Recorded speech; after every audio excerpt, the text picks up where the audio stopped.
తూర్పుగోదావరి జిల్లా రాజమండ్రిలో ఎన్టీఆర్ వర్ధంతిని నిర్వహించారు. ఈ సందర్భంగా ఎన్టీఆర్ విగ్రహానికి ఎమ్మెల్యే ఆది శ్రీనివాస్ పూలమాలలు వేసి నివాళులర్పించారు. అనంతరం ఆసుపత్రిలోని పేషెంట్లకు పండ్లు పంపిణీ చేశారు. ఎన్టీఆర్ ఆశయాల సాధన కోసం కూటమి ప్రభుత్వం కృషి చేస్తుందని అన్నారు. అవినీతి రహిత పాలన అందించడమే లక్ష్యంగా పనిచేస్తుందని ఎమ్మెల్యే తెలిపారు. బడుగు బలహీన వర్గాల కోసం ఎన్టీఆర్ అంకిత భావంతో పనిచేశారని కొనియాడారు.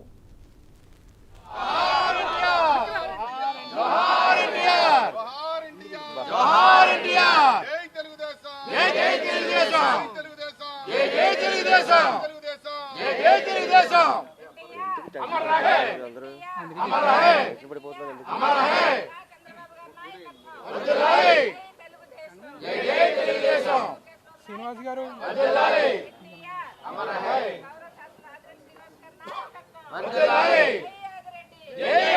ఈ రోజు ఆయన వర్ధంతి సందర్భంగా రాజమండ్రి సిటీ నియోజకవర్గంలో నాయకులందరం కూడా ఆయనకి ఘనమైన నివాళులు అర్పిస్తూ ఆయన ఈ రోజు ఏదైతే సాధించారో ఈ పార్టీ కానివ్వండి, సంక్షేమ కార్యక్రమాలు కానివ్వండి, బడుగు బలహీన వర్గాలు రాజకీయంగా అభ్యున్నతి కానివ్వండి, లేకపోతే మహిళా సాధికారత పరంగా కానివ్వనండి, ఏది తీసుకున్నా అది ఆయనకి సొంతం.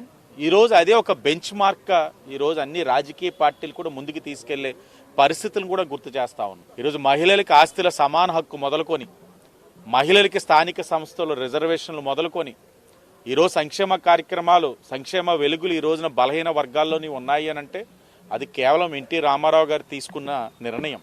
ఇవన్నీ కూడా గుర్తు చేసుకుంటూ పార్టీని మరింత బలోపేతం చేస్తూ క్షేత్రస్థాయి నుంచి కూడా పార్టీని ఏదైతే ఎన్టీ రామారావు గారు స్థాపించిన ఈ పార్టీ యొక్క సిద్ధాంతాలు ఎప్పటికప్పుడు బలపరుస్తూ ఈ రోజున గౌరవ తెలుగుదేశం పార్టీ జాతీయ అధ్యక్షులు నారా చంద్రబాబు నాయుడు గారు కానివ్వండి, ప్రధాన కార్యదర్శి జాతీయ తెలుగుదేశం పార్టీ లోకేష్ గారు కానివ్వండి, ఆయన సిద్ధాంతాల అనుగుణంగా ముందుకు పార్టీని తీసుకెళ్తా ఉన్నారు. తప్పకుండా ఆయనకి నివాళులు అర్పిస్తూ ఆయన యొక్క ఆలోచనలకు అనుగుణంగా పార్టీ పరంగా కాకుండా సమాజంలో కూడా కృషి చేసేందుకు తెలుగుదేశం పార్టీ వారు ఎప్పుడు కూడా కృషి చేస్తారని కూడా తెలియజేస్తూ